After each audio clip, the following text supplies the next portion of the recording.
Hey everyone, Wolf Lord Rho here. Before I begin today, a big thank you to Manraj for the virtual gift voucher. Hopefully you'll see this, as I am a little late in noticing this one, but a huge thank you for the support, my friend. It is truly appreciated. Secondly, I have decided on the next week's special, and I think it's about time we gave some more love to Abaddon the Despoiler.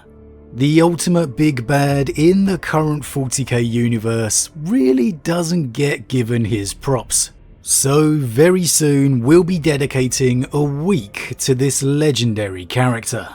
However, with all that out the way, today we are asking the question, did Alpharius truly die at the hands of his brother Rogal? General spoiler warning to begin, as the events we're discussing today are from across the Warhammer 40k universe. As always, I really recommend you read the stories for yourself first, as that's the best way to enjoy the lore for yourself, without spoilers. But with that said, let's just jump straight in.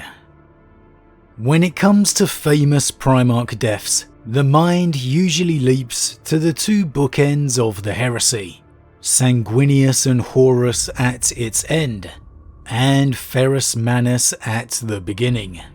However, to overlook the fate of Alpharius, his duel against the Emperor's Praetorian, well, that would be a big mistake. In short, the fight between Alpharius and Rogal Dorn is nothing short of absolutely epic. It feels like forever ago now, so perhaps if you're one of those newer fans to the lore, or simply never read the novel Praetorian of Dawn, you most definitely want to put it on your list. It is Rogal's first real statement in the heresy, confirming his coming greatness. Willingly tanking Alpharius' spear to his own shoulder, Dorn brings his chainsaw down, slicing off both of Alpharius' hands, slashing him across the chest, yanking the spear out of his own shoulder before driving it into Alpharius. He then finishes it all off by slashing his chainsword right through Alpharius' skull. It is the perfect blend of brutalness and awesomeness. Just thinking about it gives me chills, and I'm absolutely gonna have to go back and reread that scene later. The first showing of Rogal Dorn as a stone cold killer. Now, I did have someone before ask me why I still call Alpharius Alpharius, as he felt at the end of Alpharius' Primarch novel, Head of the Hydra, Alpharius and Omegon switched places. And well, yes they did. But for me, I interpreted that as simply being Omegon as the one who met Horus. That it was essentially just for that meeting and not some kind of permanent switch.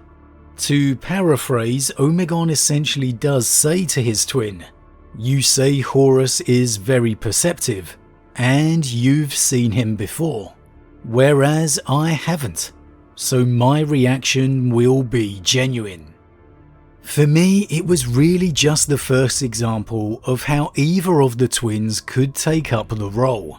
But at the end of the day, it doesn't really matter what twin you may think it was who died at the hands of Rogal. He was at the time Alpharius either way. Now, regardless, that's not the focus of the question I was really aiming for today, as through the many years we've been having these lore discussions, it's become clear there's some belief out there that this wasn't a Primarch at all who fell to Rogal's blade, but merely an Alpha Legion imposter instead. That Rogal and everybody else was deceived. That both of the twins survived. Now, we did debate this a few years back, But since then we've had a few more lore developments, most notably Alpharius' own Primarch novel. Now the argument for this theory is fairly straightforward. The whole premise of the Alpha Legion is subterfuge and deceit. Every legionary is introduced to outsiders as Alpharius. The armors are largely without clear identifiers.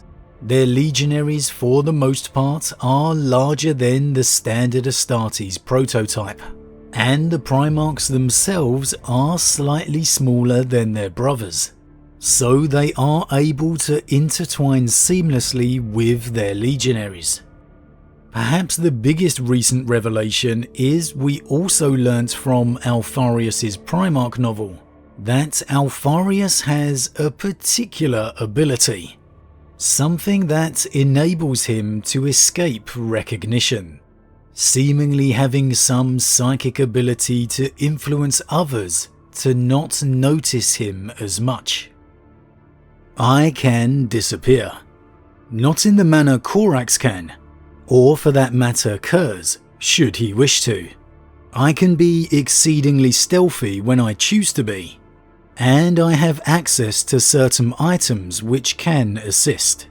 But where I excel is blending in. I cannot escape notice as such, but I can, if I try, escape recognition. I can pass as someone else and blur the questions that might occur as to the details. No mean feat when you are such a unique being.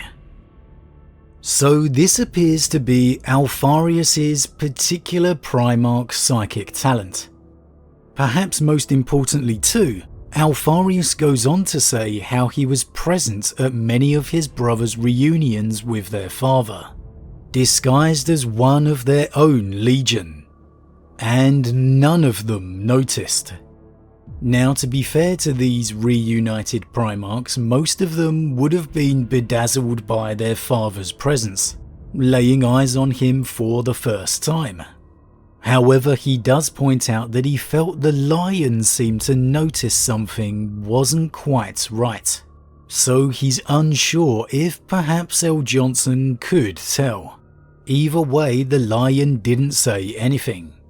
There's also another later meeting with the lion where Alpharius attempts and seemingly does deceive the Lord of the First again.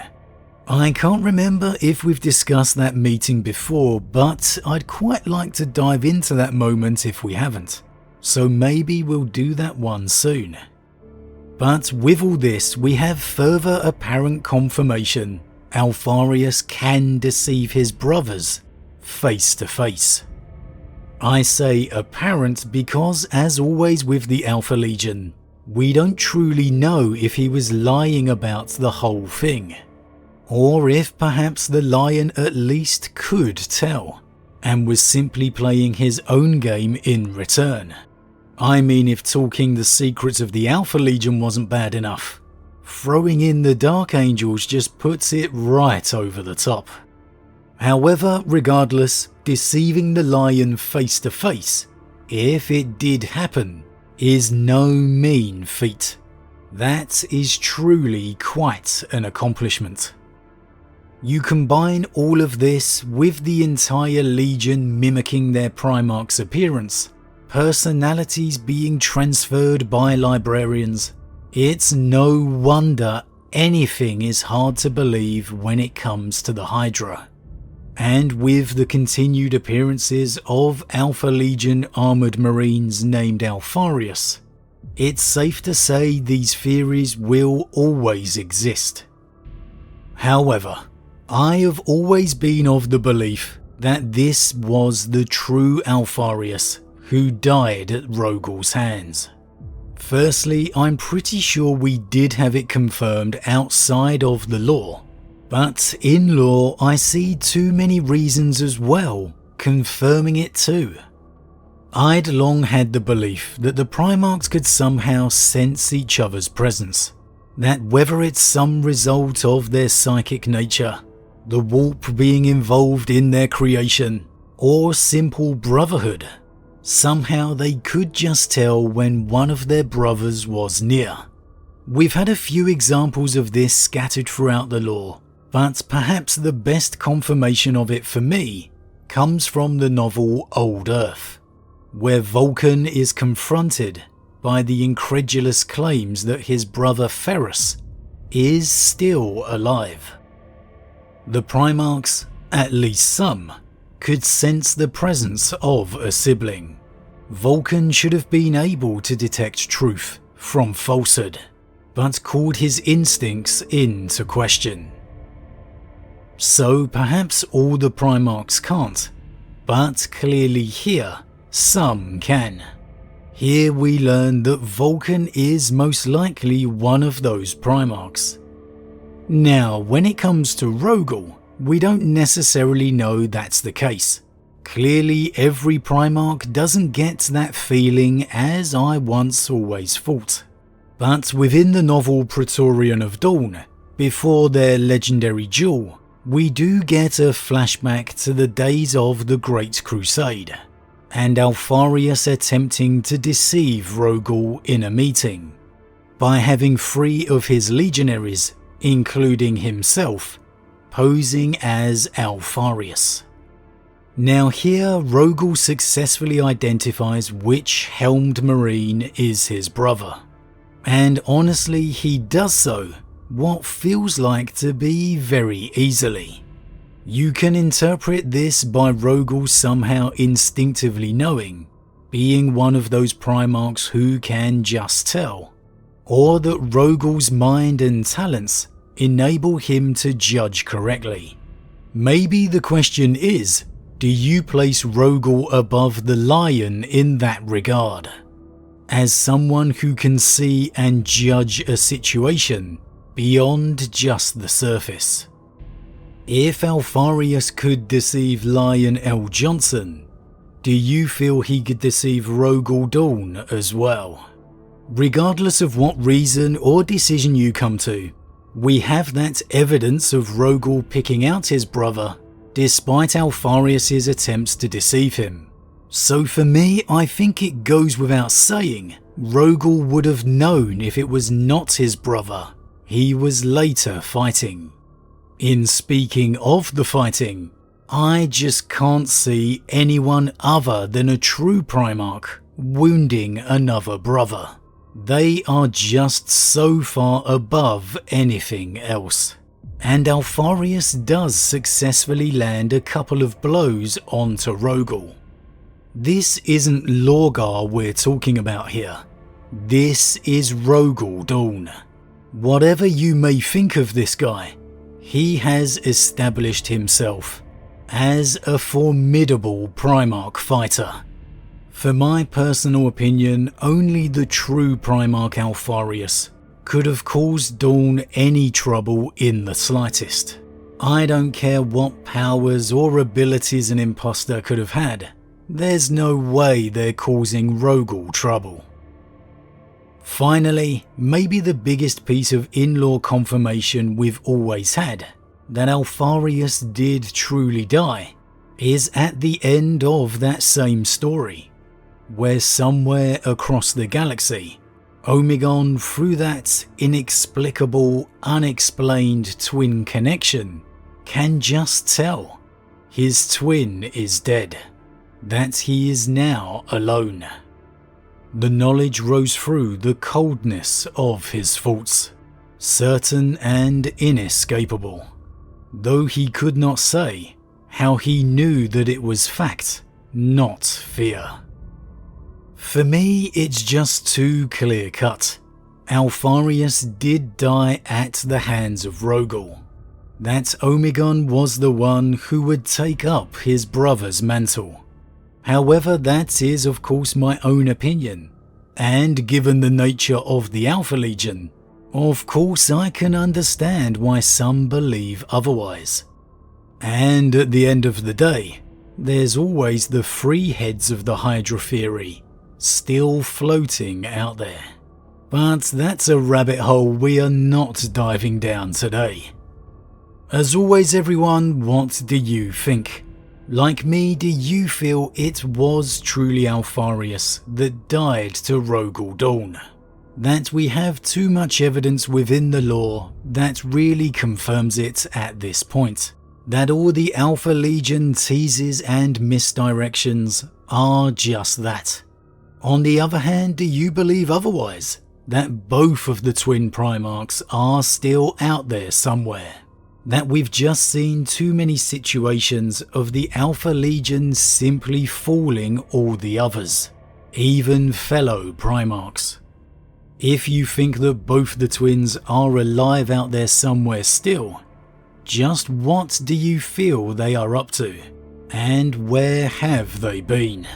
As always, leave your thoughts in the comments below, I love to read them. Huge thank you to all my subscribers, your support truly means a lot to me, it really does. If you're new, please consider subscribing to help the channel grow. And if you enjoyed this particular vid, then why not drop a like on it too. And with that said, I am off, and I'll see you all again real soon.